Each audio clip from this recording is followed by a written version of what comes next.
বলেন যে বিজিবিএসের কনফারেন্সের মতো নাকি আমরা যেগুলো অ্যানাউন্স করি কাজ হয় না।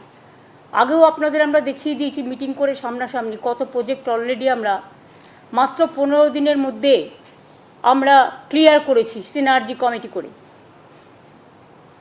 আমি বাংলার সৌভাগ্য যে বাংলা এখন শিল্পপতিদের এবং শিল্পের আনাগোনা বাংলায় ইন্ডাস্ট্রিয়াল একটা নতুন ডেস্টিনেশন তৈরি করে দিয়েছে।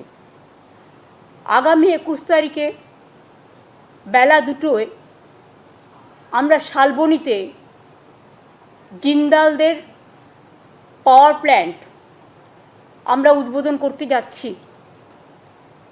তার কারণ হচ্ছে আপনারা একটা জিনিস জানেন, যত দিন বাড়ছে মানুষের সংখ্যা বাড়ছে, অনেক মানুষ অন্য জায়গা থেকে এসেও এখানে বসবাস করছেন, তাদেরও পাওয়ার আমাদের যোগাতে হয়।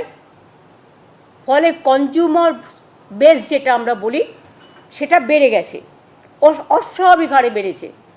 তারপরে ধরুন আগেকার দিনের লোকেরা এত এয়ার কন্ডিশন ইউজ করতো না, কিন্তু এখন এটা একটা মিনিমাম নিড হয়ে গেছে অনেকের জন্য।